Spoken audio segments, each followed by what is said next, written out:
नमस्कार दोस्तों लोग कहते हैं कि ईश्वर भले ही 2 घड़ी आराम कर लेता हो, लेकिन सोशल मीडिया की दुनिया कभी नहीं सोती। इसकी पैनी निगाहों से कभी कुछ नहीं बचता।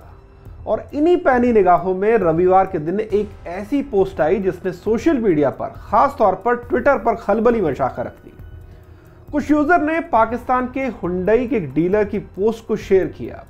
इस पोस्ट में कश्मीर के अलगाववादियों का खुला समर्थन किया गया था। जैसी पोस्ट ट्विटर पर आई, ट्विटर पर धमाका मच गया। लोग हुंडई इंडिया के ट्विटर अकाउंट को टैग करके पूछने लगे कि आखिर ये माजरा क्या है।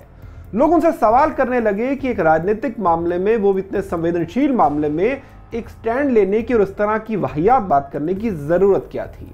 और आपको बताएं कि ऐसा नहीं कि वो इसमें एक पक्ष के लोग थे, भले राइट विंग के लोग हों, लेफ्ट विंग के लोग हों, पत्रकार हों, लेखक हों, सोशल मीडिया इन्फ्लुएंसर हों या फिर बड़े बड़े उद्योगपति हों, तमाम लोग इस पोस्ट की आलोचना कर रहे थे और हुंडई इंडिया से जवाब मांग रहे थे।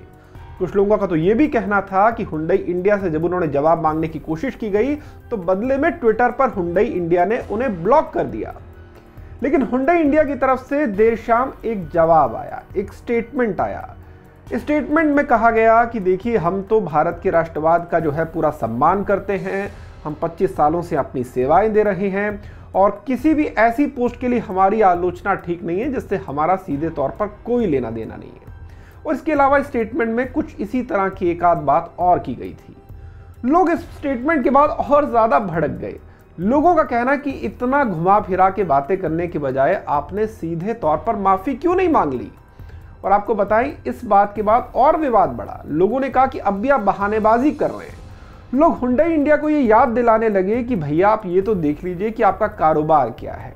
लोग बता रहे थे कि आपकी पाकिस्तान में साल भर में 8 से 10 हज़ार गाड़ियां जो आप नहीं बेचते। इसके उलट अगर हिंदुस्तान की बात की जाए तो हुंडई इंडिया भारत में मारुति के बाद गाड़ियां बेचने वाली, कार बेचने वाली सबसे बड़ी कंपनी है। भारतीय कार बाजार में हुंडई इंडिया का 16% के आसपास का शेयर है। $6 बिलियन का कारोबार हुंडई इंडिया भारत में करता है और एक साल में हुंडई भारतीय बाजार में 5 लाख के करीब गाड़ियां बेचता है और 1.5 लाख के करीब गाड़ियां हुंडई इंडिया भारत से निर्यात करता है विदेशी बाजारों में। लोगों ने कहा कि जब इतना सब कुछ आपका दांव पर लगा हुआ है तो आप इस तरह की बात करके अपने ही पांव पर कुल्हाड़ी क्यों मार रहे हैं। और आपको बताएं कि जिस दौरान मैं आपसे बात कर रहा हूं उस दौरान भी विवाद थमा नहीं है। लोग अब भी हुंडई से जवाब मांग रहे हैं और ऐसी भी बहुत सारी पोस्ट लोगों के सामने आ रही हैं जिसमें लोग हुंडई को चेतावनी दे रहे हैं और कुछ लोगों ने वाकई ऐसा किया भी है। उन्होंने कहा कि जल्द इस मामले का हल नहीं निकला तो हुंडई का पूरी तरह से बहिष्कार कर देंगे। बहुत सारे लोगों ने ऐसे ट्वीट किए कि मैंने अपने लिए गाड़ी बुक करवाई थी लेकिन अब मैं उसे कैंसिल कर रहा हूं। और आप यकीन मानिए दोस्तों कि आज की तारीख में दुनिया के बड़े से बड़े व्यापारिक घराने के लिए, बड़ी से बड़ी कंपनी के लिए इस कैंसिल कल्चर से बड़ी धमकी और कोई नहीं है।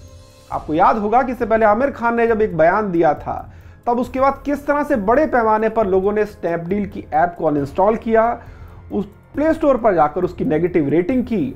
इसी तरह तनिष्क का जो विवाद हुआ था उसके बाद तनिष्क को लेकर भी बड़े नेगेटिव कमेंट आए, जिसके बाद मैनेजमेंट को आगे आकर सफाई देनी पड़ी थी।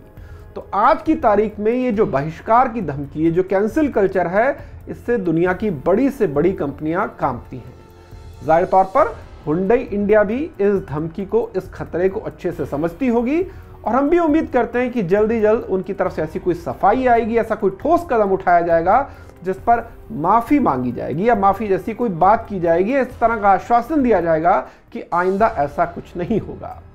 तो उम्मीद करते हैं जल्द इस पूरे विवाद का पटाक्षेप होगा और चीजें बेहतर हो पाएंगी। तो फिलहाल इस खबर में इतना ही। इजाजत दीजिए, देखते रहिए नवभारत टाइम्स ऑनलाइन। नमस्कार।